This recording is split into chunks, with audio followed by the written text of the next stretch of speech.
Hi guys, welcome back to the Daily News Roundup episode where we just look at the news that's been doing the rounds in the gaming world for the past 24 hours, things that have caught my eye. I'm going to start with this one in the Hollywood Reporter. Kind of a bit of a follow-on to the news we were doing yesterday about the GTA 6 delay. And they're basically talking about the cost of the GTA 6 delay to the gaming world. And I've got this quote here, quote, "The latest delay for the highly anticipated GTA 6 will cost the video game industry $2.7 billion in 2025, according to the latest data from Ampere Analysis." So obviously this just kind of follows on from that article, because I was stating yesterday that, from my personal belief, I believe that they were talking about the delay for the investor's purpose, not so much for us as the consumer. It was more for the investor, saying that it was less than 6 months. Obviously, we don't know if that's true or not, but I do think that was more to do with the investors.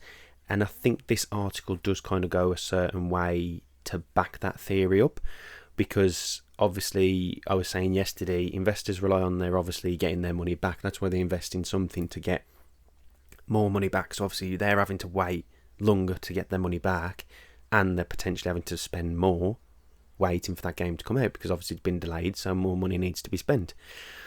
So I think this just kind of backs that up, because obviously the cost of it is rocketing, because obviously these sorts of costs is obviously how much it costs to make the game. Obviously when there's a delay, like I said, more money being spent. So I think this just goes away to prove that that's what that was for. He came out and basically said that, though it was any less than 6 months, just to basically put the investors at ease, even though it's a franchise everybody knows. I don't really think they need to be put at ease, but I just think that was what that was for. So I just thought about including that in today's video. The next article I found was on Tech Radar. So obviously the article title for this was about don't miss a free copy of a game. So if you have Amazon Prime, if you don't, there's plenty of ways out there. You can get just small Prime memberships. I think the article even lists it, where you can basically get a monthly or yearly subscription. So really, you could go and get a month subscription and get a £40 game. I think at the moment it might be on offer in the Xbox store, I think, for either 30 something or 40 something.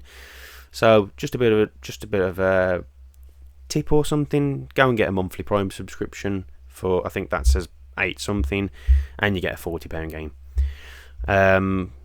So yeah, basically go on to Prime Gaming, obviously log in with your Prime account, and you can basically claim for a limited time only Wolfenstein 2.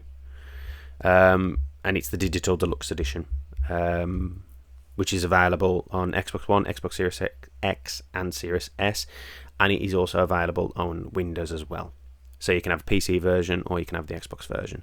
Free to download as long as you've got a Prime subscription. Like I said, just a little tip that I would do if you haven't got Prime, go and get a monthly subscription and then go and get a £40 game. But just basically go to the Prime store, they'll give you 2 codes, and yeah, download a free game before it runs out. I don't know if there was any mention in the article. It talks about the fact that you can get Minecraft as well. I think it's Minecraft Legends. Yeah, Minecraft Legends, you can get the PC and the Xbox version. I don't think there's long left on them. When I went and looked, I think it might have run into June or July. So yeah, and there's plenty of PC ones on there as well to download. So just don't miss out on them. Sticking with kind of games on offer, let's just remove that article down there. Sticking with games on offer, this is an article from The Express stating about one of the best games of all time is less than £3 for a limited time. Obviously, I don't know if this offer extends to other regions or countries in the world. Obviously, I'm UK based. This is a UK article, and it's talking about The Witcher 3. If you've never played Witcher 3, then the good news is the game is just currently £2.49 on Steam. As part of a short-term sale from now until May 25, you can also grab the complete edition for £6.99. So if I just select that there, obviously if you've never played The Witcher, or you have played it and you don't own it on Steam, on a gaming PC, go to Steam, £2.49 for the original, or you can get the complete edition for £6.99. So don't miss out on that either, and it runs till May 25. Next one's a bit of more legal news. This one caught my eye. Apple's currently going through a bit of a loggerhead with Epic Games. as it says there. Obviously, this article is on CNBC. So if I just select that there. So at the moment, Apple must work out its latest issues with Epic Games or head back to court to prove it has a legal basis for delaying the restoration of the popular Fortnite game to its iOS App Store, a judge ordered on Monday. So obviously the article goes on to say Fortnite recently resubmitted its game but was blocked by Apple. Epic Games said on Friday the company later filed a motion to enforce the earlier injunction from the court. The article later goes on to say if the companies do not resolve the current conflict of their own, the judge wrote, the Apple official who is personally responsible for ensuring compliance shall personally appear. Obviously, Apple said in a statement on Friday that it did not remove Fortnite from alternative distribution marketplaces. So this is just basically a bit of tit for tat with companies by the look of it. Epic Games is saying that their game has been delayed or blocked, either way we want to look at it, and Apple saying they haven't done anything. So there's just a bit of a loggerhead there. I did read that Android have said that they didn't block it, so they've kind of cleaned their hands with it. So it's just a bit of a legal thing there. Just thought it was something little good to put in there. Moving on to the next article, we're back to that article keeps coming up. We're back to the Express again, supplying us with this one. This is just an article talking about a feature that's on the Switch 2. So I thought I'd include this. A lot of people have probably already saw this, but obviously I just wanted to include it in this. It just talks about a new feature that this Twitter account, Stealth40k, I still call it Twitter. I think that's just force of habit.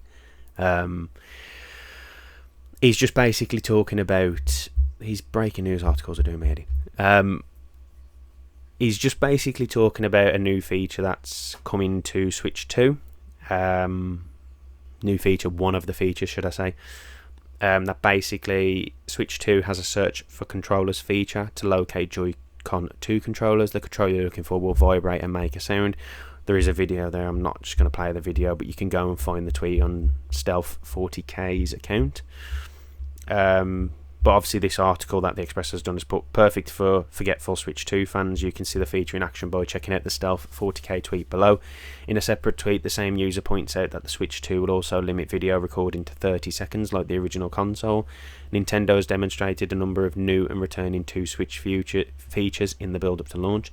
This includes showcasing the GameCube controller, which can be used to play retro games via Nintendo Switch Online, plus the expansion pack. Among other things, the Switch 2 GameCube controller features wireless support and also utilises Nintendo's new game chat function. So obviously, we do keep getting news filtering out to do with the Switch 2. Obviously, a highly anticipated console. I've got the Switch myself. So just thought I'd include it in there, just a bit of news. A lot of you might have already saw it. Some of you might have missed it, so I just thought I'd include it in there. Just some more information coming out about the Switch 2. So the next one we're going to look at today is from Game Reactor, which is more Nintendo Switch 2 news. Obviously the headline speaks for itself there. Exclusive Red Dead Redemption 2 for Nintendo Switch 2 may arrive this year. Sources close to Rockstar indicate the port is as real as the next gen update and could complete the release schedule for the new console. So obviously if we just get rid of all these pop-ups.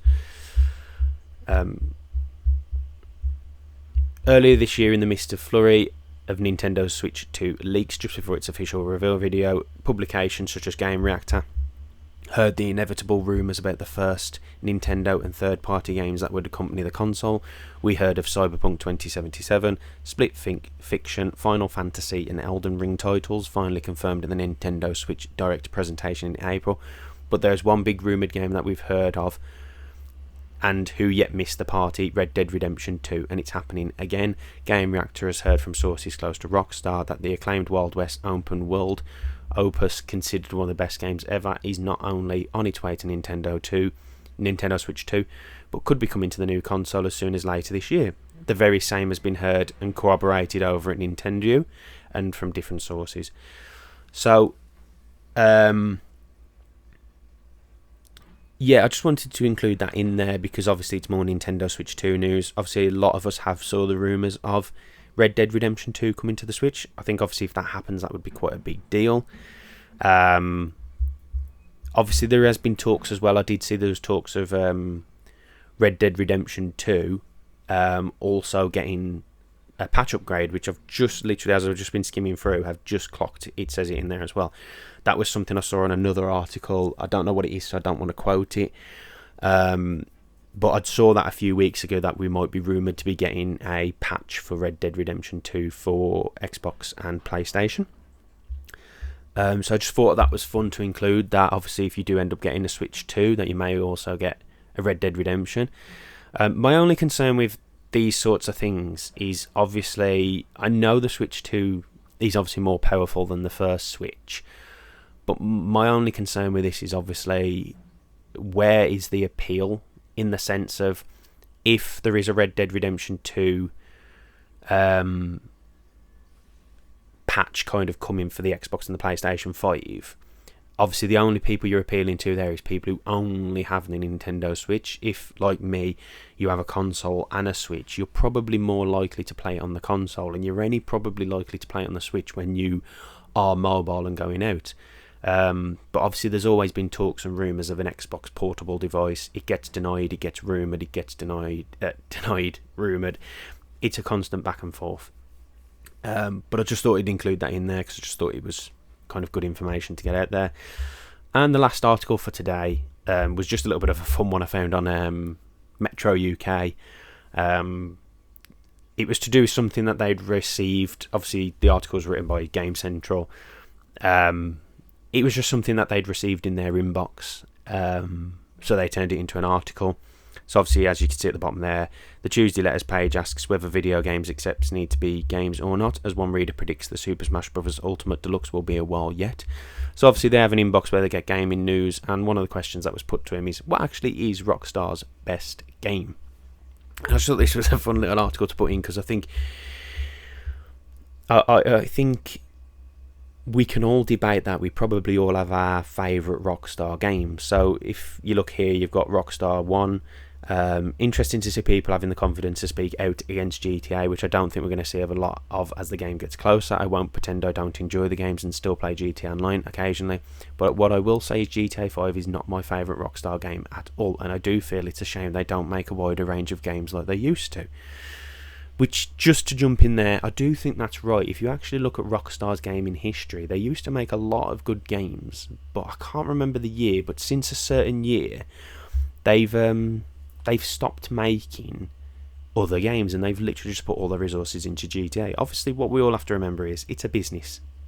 As much as it might be passionate people working there, creating games, they've got bosses who just literally look at profit, and they look at, what's the point in us spending so-and-so money on this game when we can just plummet all our resources. And GTA Online has been a cash cow for Rockstar. Nobody can deny that. But just finishing the quote, Bully was great and so was the Warriors, but I especially liked the first Manhunt, and I'm very upset that never became a regular franchise. I don't think Midnight Club or LA Noire were as good, but at least they were something different, as was Max Payne 3, although I prefer Remedy's 2 games. So I just think this was just a fun little article to put in, a good little debate in there. Feel free to leave a comment in the comment section. What is your favourite Rockstar game? I'm kind of intrigued to know what people's perception is on what their favourite Rockstar game is. I think the pointed out a good one there, LA Noire. Yeah, it was a mixed bag. It was one of those games that you couldn't kind of walk away from and come back. You kind of had to keep playing it day after day. It wasn't something where you could kind of put it down and come back. But like this person said who sent a message into Metro, it was something different. It felt different, and obviously playing from the point of view of a cop rather than as a criminal was a good aspect.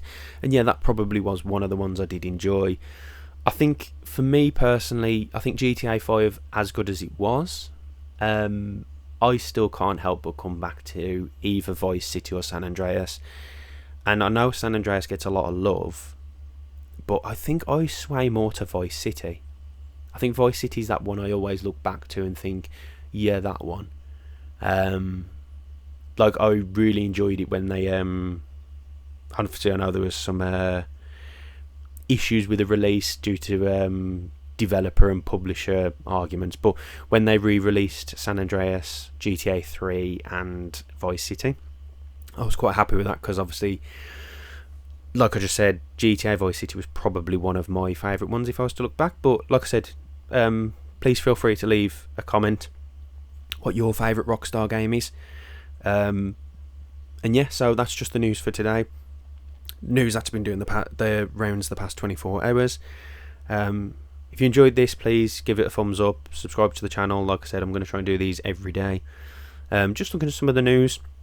If there's any breaking news, we'll cover that. But other than that, just some of the news that might have either been missed or you didn't see. Also, just some that's a little bit fun as well. But yeah, so like I said, hit that subscribe, give it a thumbs up, and see you guys in the next one. Cheers, thanks, bye bye.